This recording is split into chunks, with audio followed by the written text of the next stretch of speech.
กับสบายดีและสวัสดีเด้อพ่อแม่พี่น้องFCเบิดทุกผู้ทุกคน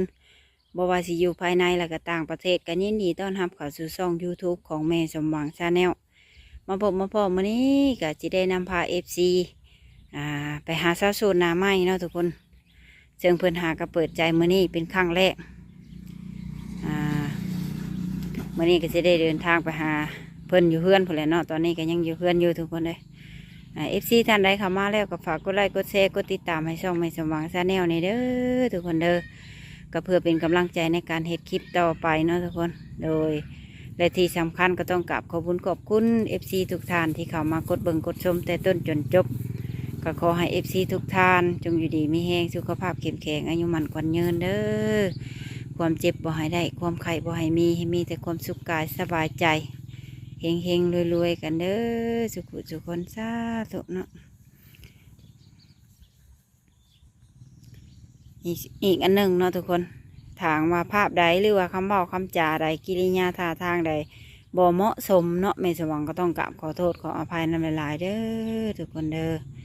โดยก็โอเคไปพบไปพอกับชาวโสดไปโอ้ไปล้มไปถามชื่อเสียงเฮียงนามเพิ่นพร้อมๆกันถามว่าFCท่านใดสนใจอยากทักคุยกับชาวโสดกะทักไลน์ในหน้าปกคลิปมาได้เด้อทุกคนเด้อถรถคนกำลังหลังมาแต่ทั้งอื่นเนาะทุกคนก็โอเคไปพบไปพบกับชาวโสดเป็นพร้อมๆกันเลยไปคุยพร้อมๆกันเลยโดยสบายดีโดยมันนี่ก็นำพา FC มาหาสาวโสดหน้าใหม่เนาะทุกคนเปิดใจเป็นครั้งแรกก่อนอื่นก็ขออนุญาตถามชื่อว่าจังไงนะชื่อลาน้อยสาวหลาน้อยตอนนี้อายุจักปีแล้ว19 ปีมีไอ้น้องคิงจักคนนะรวมทั้งเบิดทั้งหลังกับบุรีเป็น4 คนอ๋อ4 คนจะเป็นลูกคนที่เท่าไหร่คะคนที่หลานะคนที่สุดเลยก็เลยได้ชื่อหลาน้อยมียิงจักคนมีแต่ผู้หญิงหมดเลยผู้ดีรวมทั้งหลังบุรีเป็น4เลยผู้ชายผู้เดียวก็ไม่ผู้ชายมีแต่ผู้หญิงเลยต่อกระดึกเนาะ เห็ดเป็นแท้มีแต่มียิงเลยนี่ พ่อกับแม่ก็ยังเบิดบ่นะโดยส่วนหลายอาชีพหลักอยู่เพื่อนนี่เห็นยังนะเห็ดหน้าบ่หรือว่าปลูกมันเห็ดหน้ามันไม่ได้มีแต่เห็ดหน้าอย่างเดียวที่ผ่านมานี่ก็เคยเข้าโรงเรียนอยู่บ่โดยห้องไหนฮะจบม.4จบม.4แล้วโดยจบม.4แล้วออกโดยเคยไปเห็นงานอยู่ทางใดนี่ไม่เคยไปเห็นทางไหนจบแล้วก็อยู่เพื่อนโดยคือมื้อนี้นี่อยากออกมาเปิดใจบ่นะโดยเปิดใจหาคนคุยซื่อบ่หรือว่าหาคู่ชีวิตหาคู่ชีวิตถ้ามีคนมาหมักมาหักนี่สิคุยโดนเติบอยู่บ่โดยจักเดือนกะวะมัน2-3 เดือนขึ้นไปก็แหละ2-3 เดือนขึ้นไปโดยที่ผ่านมานี่ก็เคยมีสู้มีแฟนอยู่บ่เคยโดยก็เลยคิดอย่างนี้โดยผู้บ่าวผู้แพ้แถวบ้านเนี่ยบ่มีบ่นะบ่มีคนแบบถือสเปคนะแสดงว่ามีอยู่แต่ว่าเฮาบ่ถึกใจโดยมักนมทั้งหลายๆเป็นพิเศษกะวะทางใดก็ได้คณะน้องบ่ติลาวไทยหรือว่าต่างประเทศก็ได้เบิดโดยภาษาอังกฤษก็เว้าได้บ่ว้าวบ่ค่อยได้นะเพราะว่าภาษาไทยได้อยู่ได้แต่ I love you อย่างว่าสิวะ no bye bye ได้เนาะกายหันเบิ่งแต่ปากเพิ่นนั่นเนาะที่ออกโรงเรียนนี่บ่มีทินเฮือนต่อบ่หรือว่าอยากออกเองนะบ่มีทินเฮือนต่อจังซี่พ่อแม่ก็มีลูกหลายคนเนาะโดยในใจเองนี่อยากเรียนจนได้เป็นเจ้าเป็นนายบ่คือว่าโดยคิดว่าจังซั่นแต่ว่าบ่ได้เรียนต่อทำไปต่อบ่ได้เนาะโดย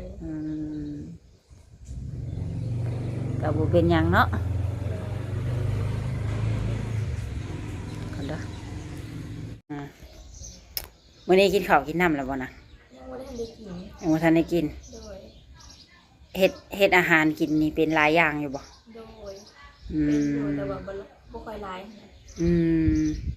แต่เป็นอาหารแบบประเภทลาวเฮานี่แหละเนาะ โดย อ่าแกงหน่อไม้ก็เป็นบ่นะ โดย สุดยอดอยู่หั่นแหล้วเนาะ โดย ของแซ่บอันเปิดใจรอบนี้นี่มักหนุ่มที่มีนิสัยใจคอประมาณแบบใดนางครับวะ ที่ใช้จะพอดีจังซี่แบบบ่มักขึ้นเสียงขึ้นอารมณ์ใส่เฮาจังซี่ เออบ่มักคนใส่เสียงดัง โดย ย่านบ่ โดย เพิ่นตะคอกแค่เหนียวจนชียอดแล้วเนาะ มักคนที่เว้านิ่มนวลอ่อนหวานประมาณนี้บ่พอห่างนางหมายบ่ตีบ่นะ บ่ตีได้ เอาอายุประมาณจักปีกะวะ ประมาณ50 60จังซี่ เอาประมาณ50-60 โดย บ่อายคนบ่เวลาย่างควงกัน บ่ บ่อาย โดย ถือว่ารับได้เนาะ โดย จะมักหนุ่มไทยบ่หรือลาวต่างประเทศเคยถามเจ้ากินนี่เคยลืมเลยหรือว่าทางใดก็ได้ ได้เบิดทางว่าเพิ่นฮู้จักกับเฮาโดนเติบแล้วเพิ่นอยากมาลิ้นมาเที่ยวนี่มาได้บ่ โดย ยินดีต้อนรับเนาะ โดย แล่นโป๊บบ่ได้เด้ เออในความคิดนี่ก็อยากไปอยู่บ่เฮ็ดงานฝั่งไทยกันนะ โดยใจหนึ่งก็อยากไปใจหนึ่งก็บ่กล้า อ๋อทางหมู่แถวบ้านนี่หมู่เจ้านี่มีบ่ไป ไปเพิ่นแล้ว อ๋อ ยังแต่น้องแบบน้องบ่กล้าจังซี่ เป็นในใดยันเพิ่นขายบ่หรือว่าในใด ก็อยากประมาณนั้นแหละ เออ ยังบ่พร้อมว่าซั่นซะเนาะ โดย ใจยังบ่กล้า อืมเคยไปเล่นไปเที่ยวฮอดไสน่ะ คืออันไปไกลสุดก็แม่นแถวเวียงหั่นน่ะ อืม ไปงานเทศกาลบ่หรือว่าหาพี่น้อง ไปหาพี่น้อง อืม งานบุญธาตุหลวงธาตุหยังสิแล้วบ่ได้ไปอยู่บ่ ได้ไป อ่าบุญทรงเฮือทรงเฮียสวรรณเขต แม่ได้ไป ทางว่ามีหนุ่มๆเห็นแล้วนี่เพิ่นทักเข้ามานี่สะดวกคุยอยู่บ่นะ โดย เวลาใดกะวะกลางเว้นหรือว่ากลางคืนหรือว่ายามใด กลางเวียนกลางคืนก็ได้แบบน้องบางเทื่อน้องอันเฮ็ดเวียกน้องก็สิบ่ได้ตอบคันน้องว่างน้องก็สิตอบจังซี่ หมายถึงเฮ็ดเวียกเฮือนนี่บ่ โดย อยู่เฮือนก็เฮ็ดนาคือกันเนาะ โดย ได้หลายบ่ปีนี่ ได้150 โหหลายเติบเนาะถือว่าเฮ็ดนาเบิดทุกคนบ่ไอ้น้องคิงน่ะ แบบนี้แต่ หรือว่าเฮ็ดแต่พ่อกับแม่หรือว่ากับเจ้า โดยเห็นแต่กับน้องแล้วกันเอื้อยบางเทื่อเพิ่นผู้ที่บ้านก็มาซอยจังซี่นะ เพิ่นไปมีครอบครัวแล้ว โดย จะรูปแล้วเฮ็ดนา3 คน โดย จ้างพร้อมบ่ แบบบางเทื่อก็จ้างนำ มันเมื่อยแหงเนาะ โดย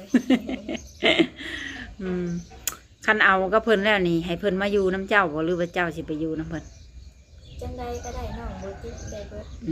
แล้วแต่เฮา2 คนคุยกัน โดย ทางเจ้าเองนี่เป็นคนนิสัยใจคอแบบใดร้อนบ่หรือว่าเย็นประมาณใด สิฮ้อนก็บ่ว่าสิเย็นก็เย็นแบบพอดีกลาง เวลางอนนี่แสดงออกแบบใด ๆแต่แบบสิเครียดจังซั่นจังซี่แหละ โวยวายบ่หรือว่านี่แหละ แต่บ่ค่อยไว้ๆก็แบบสิเงียบสิบ่ตอบเสร็จ เฉย โดย แล้วเฮ็ดในใดจังสิหายงอน แบบ ต้องง้อแล้วเนาะ โดย คนงอนก็ต้องง้อแล้วผู้ชายในสเปคเจ้านี่มักนิสัยใจคอแบบใด แบบบ่มักผู้ชายแบบอารมณ์ร้อนแบบมักอารมณ์แบบพอดีแบบบ่มักเป็นเสียงใส่แบบเวลาหายกันก็สิบ่เป็นเสียงใส่เฮาจังซี่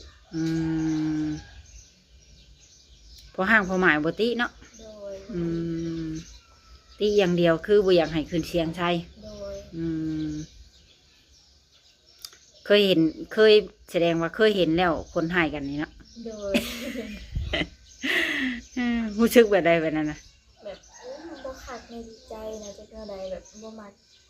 อื แบบ ม แต่เฮาย่านแน่ เห็นคนให้กันแบบนั้นตัวเองมีอาการนี่เลยสั่นวะ แม่นให้แบบให้ออกมาแล้วก็เฮาย่านแน่จังซี่ สั่นยก โดย ๆ ก็เลยบ่ชอบแบบนั้นเนาะ โดย อืมส่วนที่แต่งงานกันนี่อยู่ทางใดก็ได้แล้วแต่ตกลงกันเนาะ โดย อืมค่าดองนี่แพงบ่นะ ก็สิบ่ค่อยแพงปานใดหั้นนะ แล้ว แต่อันนี้เฮาแม่นเฮาเว้ากันสิ ส่วนหลายทางบ้านเจ้านี่ค่าดองประมาณเท่าไหร่คนอื่นแต่งกันนะ ประมาณ30ปลายล้านจังซี่ อืม35 ล้าน โดย คำ1 บาทบ่ 2 คำ2 บาท โดย แล้วก็มีงัวพร้อมบ่ โดย อืม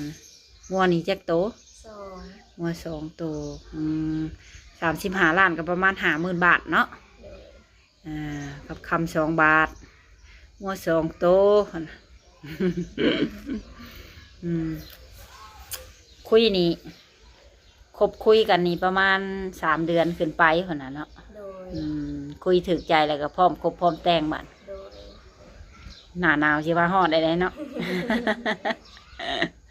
ตุ้มผ้าห่มยังกระบุนซ้ำผ้าห่มกาคนได้ โดย เออที่เฮาเปิดใจนี่พ่อแม่เฮาก็ฮู้อยู่บ่นะ โดย เอออย่าว่าว้ายลูกสาวข่อยไปรักเปิดใจแล้ว เออพี่น้องอันซุมเอื้อยนี่แม่นมีครอบครัวเบ่แล้วบ่ โดยมี เอ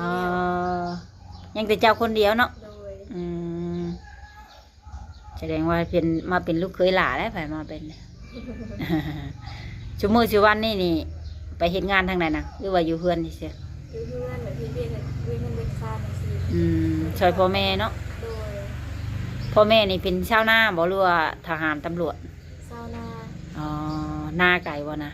จะบ่ไกลปานใดอยู่ทาง ย่างไปฮอดบ่ บ่ฮอดตอนไปขี่รถ ย่างฮอดค่ะมันไก่เนาะ โดย เมื่อย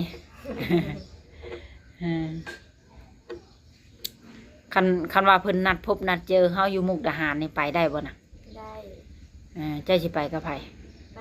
กับให้โมเพิ่นพาไปกู อื เพิ่นเคยไป มสิได้แต่เบิ่งตำรวจแน่เนาะก็บอกเขา เกินขี้ยานแน่ ทางวัดสปอร์ตตอนนี้มีอยู่ ยังบ่ทันได้เห็น มีแนวเฮ็ดบัตรขาวเนาะ โดย เฮ็ดบัตรขาวขามไปดิน โดย อาหารที่เจะมักที่สุดนี่มักกินอาหารประเภทใดนะ แบบประเภทอันพวกหมูกระทะจังซี่ อ๋อ กับหมักไหม้จังซี่ แซ่บสุดสำนักเนาะ โดย เมื่อใดได้กินหมูกระทะนี่ถือว่ายกโป้มื้อนั้นเนาะ โดย อ่าทางนี้นี่ถือว่าแซ่บซ้อยขนาดเลย มีหยังอยากฝากถึงหนุ่มๆที่สิเขามาจีบอยู่บ่ บ่มี บ่มี โดย อืมก็มีแต่อยากให้เขามาคบมาคุยเบิ่งก่อนเนาะ โดย บ่มักบ่ฮักก็จังว่ากันที่หลังเอง โดย ก็เป็นอย่างไรก็ฝาก FC ไว้ในอ้อมอกอ้อมใจนี่เด้อ โดย คันเพิ่นทักเข้ามากะตอบแชทเพิ่นแน่ โดย ก็โอเคจ้ะเนาะนะก็ไว้พ่อกันใหม่อีกในคลิปหน้าเนาะ โดย สำหรับคลิปนี้ก็สิได้ขอตัวโจบคลิปไว้เท่านี้ก่อน โดย สำหรับคลิปนี้ก็สิได้กล่าวคำว่าสบายดีเด้อบ๊ายบาย